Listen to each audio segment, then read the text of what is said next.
बहनों और भाइयों नमस्ते। दोस्तों, आज मैं आपको कुछ अलग जानकारी दूंगा। सबसे पहले भाई किशोर नारायण दास वनवारी, शंकर शेरी दादा गोविंदराम लुंड, अमर दादा गोविंदराम लुंड, नवीन राखी दूधानी, मैं आप सब लोगों को धन्यवाद दे रहा हूँ। और जो कहीं पर हमसे बिल्डिंग वालों से कुछ गलती हुई है उसके लिए भी मैं अमर भाई से क्षमा लूँगा। दोस्तों, मनपा का विचित्र कारनामा, और इसमें अनिल टोपी भी शामिल है। दोस्तों, मैंने बहुत बार यह शिकायतें मनपा में की कि हमारी नाली अचानक बंद कर दी गई है, जो कानून में नहीं बैठती है। हमको बताया जाना था, उसका हल निकाला जाना चाहिए था, वो नहीं निकालकर हमारी नाली अचानक बंद कर दी गई। Director of town planning Poona, उन्होंने यहाँ के नगर रचनाकार को पत्र दिया कि उस बिल्डिंग का काम बंद कराया जाए और नाली उनके खर्चे पर हमको बना कर दी जाए। उसके बाद हम चुप रहे, पर कल अचानक फिर से मनपा के कुछ अधिकारियों के सहयोग से एक निजी नंबर से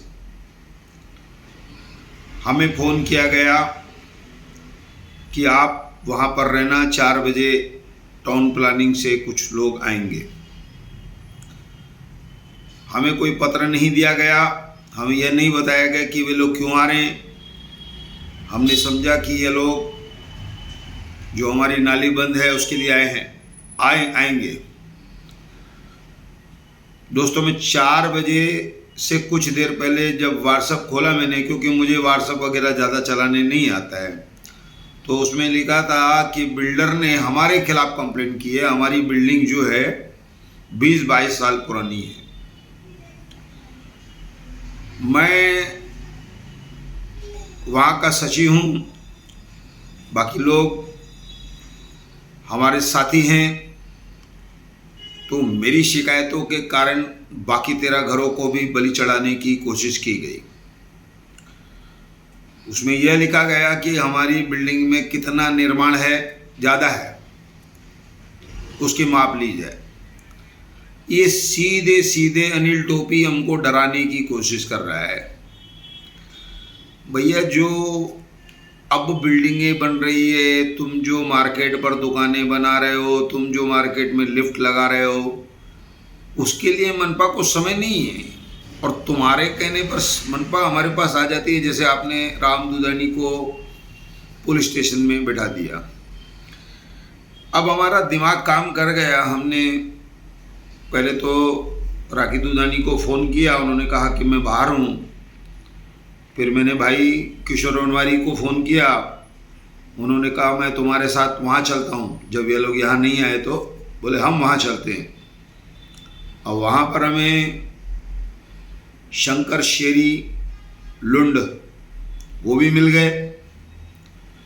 उनको बताया गया कि ऐसा ऐसा हुआ है, तो वहाँ से उन्होंने अधिकारियों से बात की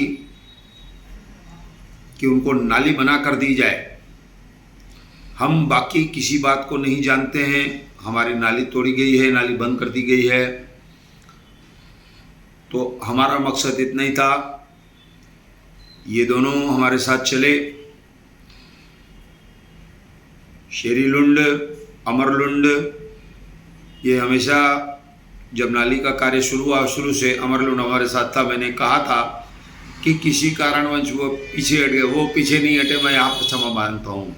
वो आज भी तत्पर है। वो कहते हैं मैं तो आपको 2 दिन में नाली बनवा कर दे दूँगा, लेकिन क्या है उसमें रोड कटिंग का कुछ मामला आ रहा था, जिसके कारण हमने सोचा कि रोड ख़राब नहीं होना चाहिए, अगर हमारी नाली बनती है तो हम बनवा लें।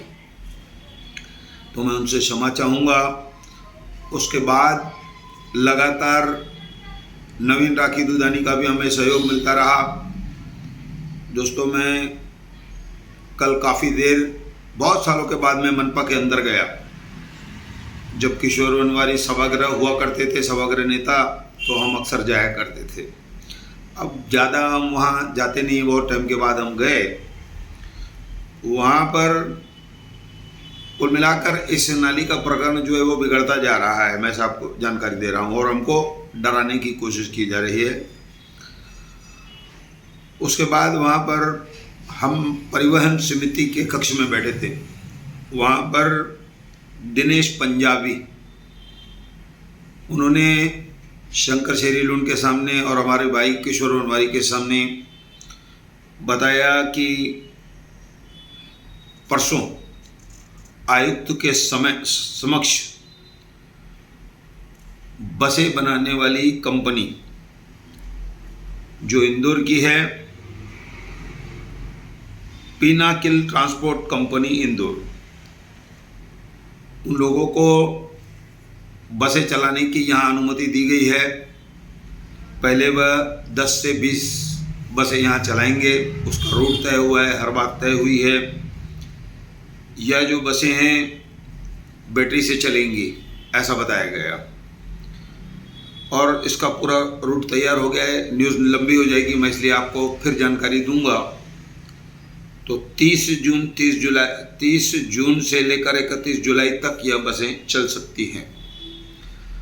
उसके बाद बताया गया कि अंधेरी में, मुंबई अंधेरी में बस स्टैंड है जिसका नाम झूलेलाल बस स्टैंड है।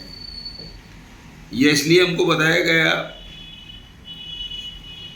कि हमको पता चल सके कि भगवान झूलेलाल को, बम्बई में सिंधी बहुत रहते हैं, जब पाकिस्तान से सिंधी आए तो सबसे ज़्यादा सिंधी वहीं पर थे, मध कैंप, अंधेरी, और इस देश में सिंधी समुदाय और कुछ अन्य समुदाय का व्यापार काफ़ी फैला हुआ है।